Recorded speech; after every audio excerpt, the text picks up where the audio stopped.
Amados, a paz do Senhor a todos. Eu sou o professor Johnny.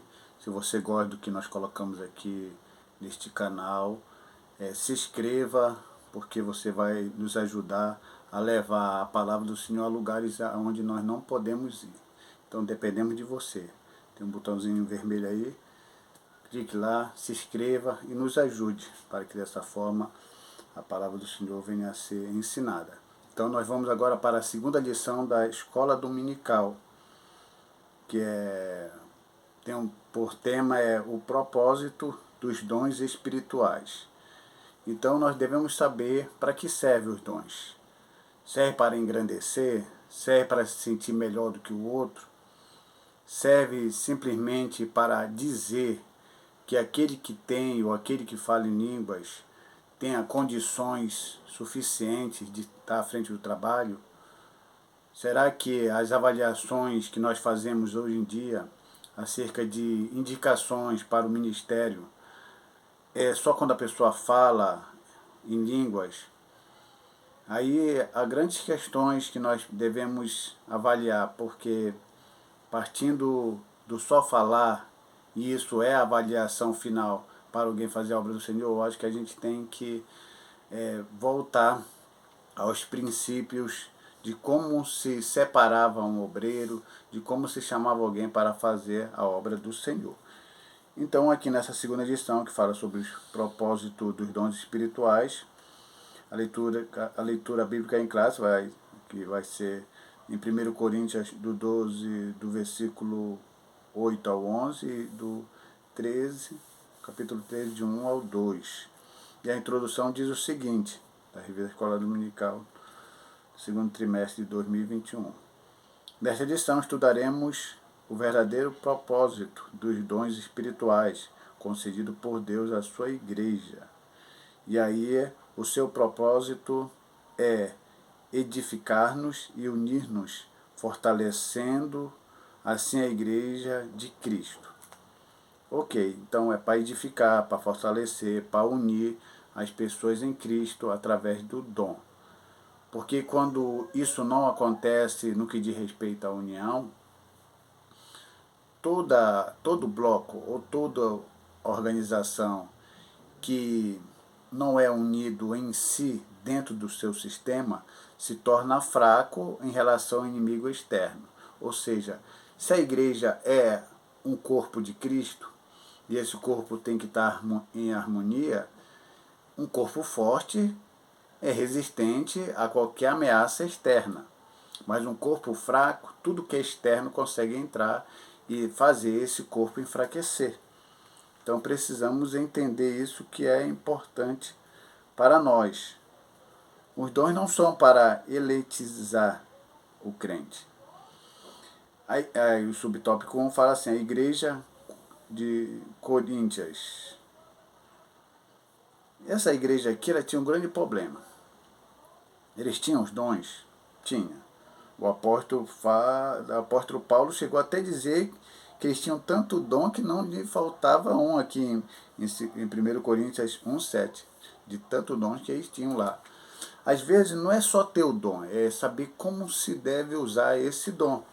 Então a igreja de Corinto tinha esse problema. Como diz aqui um parágrafo que eu grifei. Corinto era uma cidade economicamente rica, porém marcada pelo culto idolátrico. Aí na segunda viagem do apóstolo Paulo, ele vai lá em Corinto e fala sobre a abundância da manifestação dos dons do Espírito Santo, chegando a afirmar que aquela igreja, embora tivesse muitos dons e não fazia falta, só precisava organizar.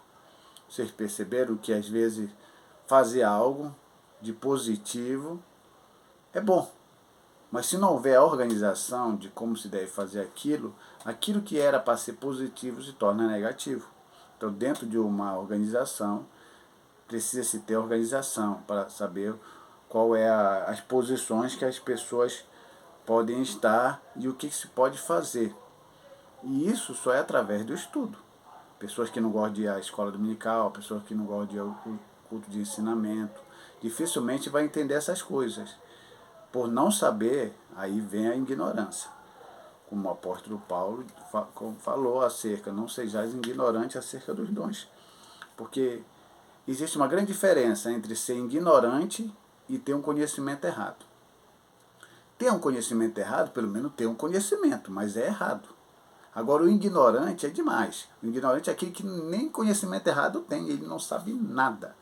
Então, é importante que nós venhamos a ter o conhecimento não errado, para ter conhecimento, mas o conhecimento certo. E aí, não há outra base, não há outro manual para você estudar e entender como você deve entender isso acerca dos dons, se não for pela palavra de Deus. A palavra do Senhor é a base para todo estudo teológico, para toda compreensão no que diz respeito aos dons. E no subtópico 2 diz o seguinte: uma igreja de muitos dons, mas carnal. Isso agora pesou, meu. Uma igreja de muitos dons, mas carnal. Falando de igreja de Corinto. Meu Deus, o negócio ficou tão confuso, porque tem pessoas que acham porque falam, porque têm os dons, acham que isso vai classificá-los como pessoas que, quando Jesus voltar, subirão. Mas, infelizmente, não é isso que a lição está dizendo, não é isso que a palavra de Deus diz, e eu concordo plenamente, que dons não salva ninguém, e dons é da misericórdia de Deus em relação ao homem, ou seja, os dons são de Deus para o homem. E diz aqui esse subtópico 2, os dons do Espírito tinham por finalidade prepará-la, a santificá-la para o serviço do Evangelho. Interessante. Ó, tinha por finalidade prepará-la e santificá-la para o serviço. Santificá-la no meio de santo. Então a pessoa pensa que essa santificação aqui é no sentido de que a pessoa que tem um dom é santo. Não. Não é nesse sentido que ele está botando a palavra santificá-la para o serviço. Essa santificá-la vem pelo sentido de separado. Então, quando a pessoa tem um dom, ele tem um preparo em relação àquela questão, aí ele é separado para determinado serviço. Ou digamos, a pessoa que tem um dom de discernimento, ele tem assim uma preparação especial, porque é um dom, de saber, de perceber, porque é um dom do Espírito Santo, de discernimento. Então, esse dom separado para o serviço é muito importante ter na igreja, porque há várias manifestações que acontecem na igreja que aquele que não tem um dom de discernimento dificilmente vai saber, como eu disse na lição passada. Existem situações que se manifestam na igreja, ou coisas que acontecem na igreja por alguém que disse ser de Deus, por dentro da Bíblia, teologicamente, a gente consegue dizer que aquilo não tem nada a ver com Deus. Pode ser do diabo ou da carne. Mas tem situações que só a pessoa com dom de discernimento pode dizer se é de Deus ou não é de Deus. Quando tem dom de discernimento e quer se arriscar, aí vai de cada um. Eu sou sábio nessa parte. Se eu perceber que ali tem uma necessidade de se afirmar que é do diabo ou de Deus, mas que teologicamente não dá para avaliar, então é preferível que alguém tenha dom de discernimento. Isso eu não sei se eu tenho ou não tenho dom de discernimento para olhar assim, isso é de Deus ou não é de Deus. Claro que tem coisas que às vezes o Espírito Santo nos toca e a gente chega a afirmar uma coisa, mas é muito arriscado, tem que ter mesmo o dom, para ser uma garantia. E diz aqui um negócio aqui, num parágrafo que eu grifei aqui, muito importante. Não, além da igreja, não usarem corretamente os dons que recebera do Pai. Tinha em seu meio divisões, inveja, moralidade sexual. Que bem interessante. As pessoas estavam totalmente com esses dons, tinham buscado esses dons, mas só que existia todas essas situações de divisões, invejas, imoralidade sexual, pessoas com dons. É por esse motivo que existe aquele texto na Bíblia, que algumas pessoas vão tentar se justificar diante de Deus, para tentar, de certa forma, colocar o seu dom como um peso, para que aquele seu ato pecaminoso se torne insignificante diante do dom. Mas isso não funciona. Porque as próprias pessoas vão dizer, eu curei, eu profetizei no teu nome, eu fiz muitos milagres em teu nome, Jesus afastai de mim, vós que praticais iniquidade. Então o peso do dom em relação ao ato pecaminoso não combina. Então quem está pensando em se justificar diante de Deus com seus erros, pode esquecer. Que aí vai ouvir da boca do próprio Deus. Afastai de mim, vós que praticais a iniquidade. E isso aí vai pegar muita gente surpresa. Então, aprendemos que as manifestações espirituais na igreja local não são propriamente indicadoras de seriedade, espiritualidade e santidade. Então, não adianta. Se você conhece algum irmão, uma irmã que profetiza, e às vezes até as coisas acontecem, eu espero que você não olhe isso como algo infalível no que diz respeito à ação ou santidade daquela pessoa. Que a santidade da pessoa e a ação positiva de uma pessoa só é manifesta através do fruto do Espírito. Não esqueça disso. Fruto do Espírito, porque é de nós para Deus. Agora, dons é de Deus para nós. Deus tem compromisso com a sua palavra. Isso é importante não esquecermos, porque existem algumas pessoas aí, por falar em língua, profetizar ou qualquer outro dom em relação aos novos aqui, ele acha que já está tudo ok para ele já é o bambambam, bam, bam, e depois a gente vai saber o que aconteceu ou o que vai acontecer mais tarde. A bomba explode, aí a gente fica até, meu Deus, mas era um grande irmão, mas era uma grande irmã, e daí? Mas tudo que ele falou acerca de Deus para mim se cumpriu, como é que ele caiu, como é que ela caiu? Porque os dons não é garantia, essa é a verdade. E a gente tem que entender que as coisas são de Deus, mas o vaso é de barro. E dependemos de Deus. Subtópico 3 diz, dons não são, dom não é sinal de superioridade espiritual. Isso aqui é muito importante. Dom não é sinal de superioridade espiritual. Aí tem aqui algo grifado por mim nesse subtópico. Muitos crentes, erroneamente, que os irmãos agraciados com dom da parte de Deus são, por isso, mais espirituais que os outros.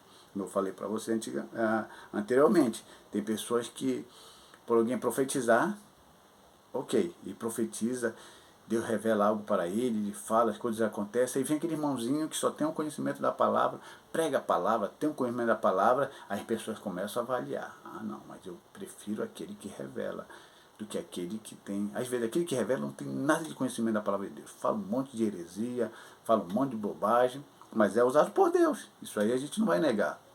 Aí tem aquele irmãozinho que às vezes não tem um dom de revelação, não tem um dom de profecia, fala a palavra revelada. É que a palavra não pode ser revelada, já é revelada. Então ele fala a palavra revelada daquilo que está escrito, Deus dá a iluminação para ele, toca o coração da pessoa, mas quando há avaliação entre os dois, eles preferem o que profetiza. Porque o que profetiza vai falar muito do seu interesse.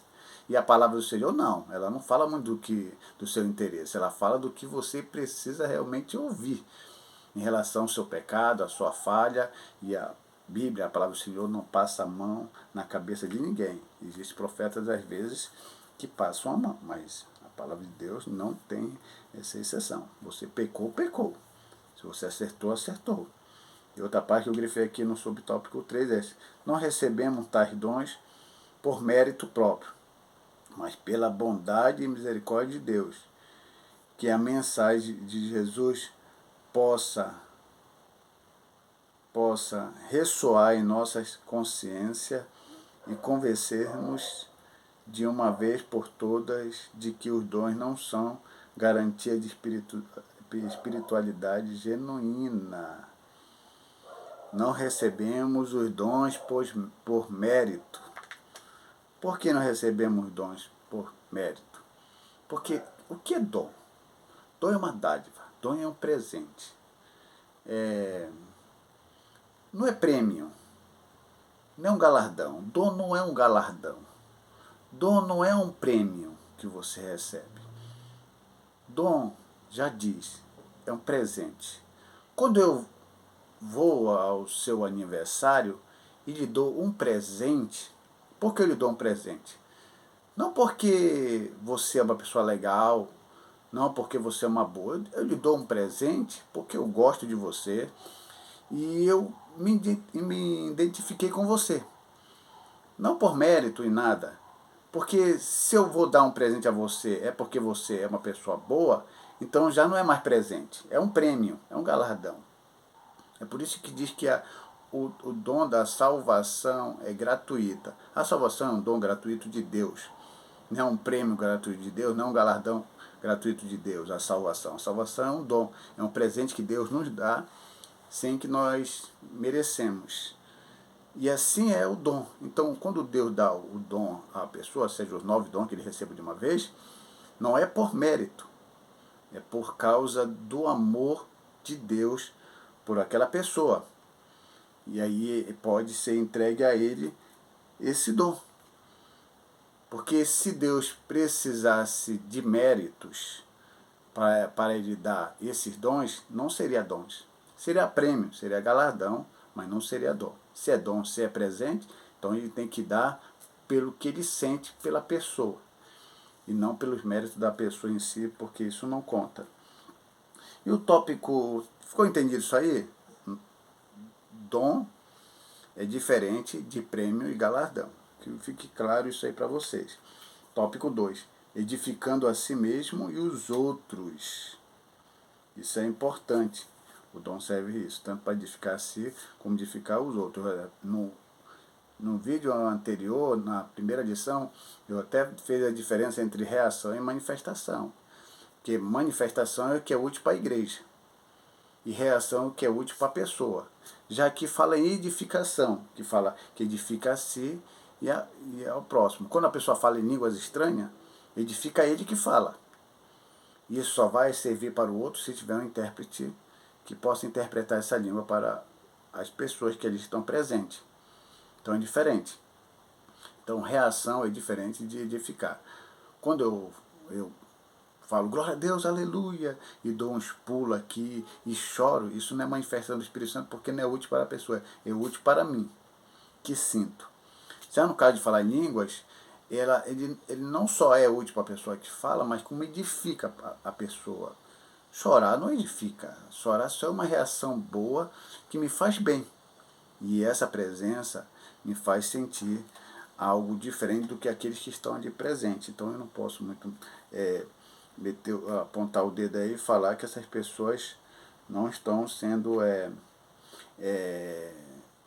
tocadas pelo Espírito Santo. Dizer que é meninice, que é movimento. Não, tem que ter cuidado com essas coisas. Então eu grifei uma coisa muito importante aqui. Falar em línguas concedida pelo Espírito com a objetividade de edificarem a si mesmo. O que, como eu havia falado? Falar em línguas é para edificar a si mesmo, e não para edificar o próximo, a não ser que esteja um intérprete para falar acerca dessa questão aqui. E o subtópico 2 fala edificando os outros. Falavam em línguas, grifei uma parte aqui interessante, mas parece que eles não se preocupavam muito em ajudar as pessoas. Mais outra observação minha aqui, em lugar de buscarmos prosperidade material, como se pudéssemos barganhar com Deus usando dinheiro em troca de bênção, busquemos os dons espirituais. Isso aqui é importante falarmos.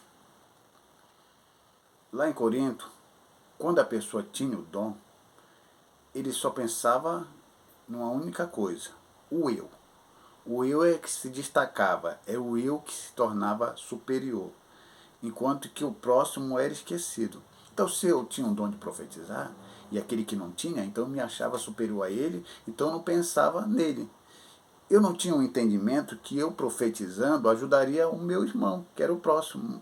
Pelo contrário, eu profetizava, embora estivesse dando outro, mas eu não tinha esse entendimento. O entendimento era de que quanto mais eu profetizasse, quanto mais eu manifestasse um dom, mais visto eu seria. Então estamos muito parecidos com aquela fábula, aquele conto mentiroso lá, que simplesmente serve para as crianças, que era o conto da Branca de Neve. que aquela rainha chegava diante do espelho e falava: espelho, espelho meu, existe alguém mais bonita do que eu? E aquele espelho dizia: não, não existe ninguém mais bonita do que você. Até que um certo dia essa mulher chegou de novo e perguntou para o espelho: espelho, espelho meu, existe alguém mais bonito do que eu? Aí aquele espelho disse: olha, sim, existe uma moça aí, dá o nome, Branca de Neve. Aquela mulher vai e tenta matar Branca de Neve. Exatamente isso que aconteceu na igreja de Corinto. Quando a pessoa profetizava e se destacava, ela queria ser a bem mais vista naquela comunidade religiosa. Ela queria ser vista por tudo. Ou digamos, se a pessoa canta bem, a pessoa quer ser bem vista porque canta bem. Se a pessoa fala em línguas mais do que os outros, ele quer ser bem visto nesse sentido. Quando ele pergunta ao espelho: espelho, espelho meu, alguém profetiza mais do que eu aqui nesta igreja? Enquanto o espelho mágico disser: não, não tem, só você aqui é o único profeta nessa igreja, a pessoa se enche. Não sabe que também o dom que ele tem era para o outro, não é para se encher, não é para se achar melhor. Então ele dizia essas questões. Mas quando o espelho mágico dizia: não, não, tem alguém que profetiza mais do que você, tem alguém que ensina mais do que você, tem alguém que prega mais do que você, tem alguém que trabalha mais do que você. Essa pessoa que não tem um dom como algo que é para o próximo, para ajudar o próximo, mas que é para a sua exaltação, ele começa a prejudicar o outro. É por esse motivo que tem muitos ministérios aí, que quando a pessoa chega lá, o ministério está começando, ele se destaca, mas ele não entende que com o passar do tempo, aquele trabalho vai aumentar e outras pessoas vão chegar. E automaticamente, nessa chegada das pessoas, sempre tem alguém com conhecimento. E eu, particularmente, eu me sinto extremamente feliz quando eu estou numa escola dominical ensinando, na escola dominical, ensinando no seminário, e eu estou ensinando. Eu tenho aqueles conceitos, eu tenho aqueles meus estudos, as minhas pesquisas, e eu passo para os alunos. E os alunos chegam até me dizer: professor, cabeça de computador e não sei o quê, toda aquela brincadeira de aluno para professor que é sadia. E tem toda aquela consideração. Só que com o passar do tempo chega um professor no seminário que mostra um grande conhecimento. E os alunos falam: olha, chegou um professor que superou o Johnny. Isso é normal. E eu fico feliz e vou lá, entro em contato com aquele professor, conversamos os outros assuntos e às vezes a lógica é geniais acerca do que ele fala e exatamente do que eu penso, mas com um pouco mais de aprofundamento. Eu fico muito feliz em aprender. Porque até no caso de Jesus e João Batista quiseram colocar um contra o outro. Mas Jesus falou: ninguém é maior do que João Batista. Quando foram tentar falar que Jesus batizar mais do que João Batista, não, não, não. Eu sou aquele que está preparando o caminho. Isso é normal. Então a pessoa que entende isso e compreende isso, ele nunca vai colocar o dom como algo individual, como aconteceu aqui na igreja de Corinto. Eles não entendiam que esse dom era para ajudar os outros. E outra coisa, e a lição aqui fala bem interessante no subtópico 2 do tópico 2. Em lugar de buscar uma prosperidade, materiais como se pudéssemos barganhar com Deus, usando dinheiro em troca de bênção, busquemos os dons espirituais. O que acontece? Hoje em dia, a igreja como organização, não a igreja como organismo. A igreja como organismo, ela é perfeita e pura. A igreja invisível do Senhor, ela é pura. Mas quando eu falo de igreja, organização, no sentido de igreja visível, essa igreja está meio que corrompida por algo que Jesus já havia dito mais de 2000 anos atrás, 2000 anos atrás, que nós deveríamos escolher a qual dos senhores nós deveríamos servir. Ou serviremos ao Deus verdadeiro, Yahvé, ou serviremos a Mamon. E eu não tenho medo de dizer que o Deus Mamon não é tão fraquinho como se pensa. Ele consegue, de certa forma, fazer com que as igrejas, a organização, se apegue mais a ele, ao Deus Mamon, do que a Yahvé, que concede aos dons espirituais. E eu até falei aqui no vídeo, não sei se foi na primeira lição, que um pastor diante de mim, juntamente com um ex-aluno meu, bacharel em teologia, professor Givanildo, e ele disse que quando lá na Porta Formosa, aqueles seguidores de Jesus disseram: nós não temos ouro e nem prata. E ele disse: e hoje, graças a Deus, nós podemos dizer que nós temos ouro e prata. E meu aluno, que não conseguiu se conter diante de uma declaração tão impensada desse pastor, disse para ele: mas hoje nós não podemos dizer levanta e anda. Isso quer dizer o quê? Que o dinheiro, a prosperidade que a igreja tem hoje, ela tem. As igrejas estão milionárias, podres de ricas, mas elas não podem mais dizer levanta e anda. Naquele tempo a igreja não tinha ouro e nem prata, mas os seguidores tinham condições de dizer levanta e anda. Então devemos ter cuidado para não colocarmos no lugar de Deus o Deus Mamon, porque de uma certa forma ele tem o seu poder. Os pastores que me digam, os pastores que digam acerca dos seus relatórios que eles precisam apresentar, metas. Hoje, no meu tempo, as metas eram as pessoas batizadas no Espírito Santo, quantas pessoas aceitavam Jesus, quantas visitas eram feitas, e dinheiro era tratado em último caso, e às vezes nem era tratado. Porque automaticamente, quando se falava das coisas espirituais, as pessoas vinham, e essa questão de finanças era uma coisa extremamente natural, que não havia nem necessidade de se conversar muito.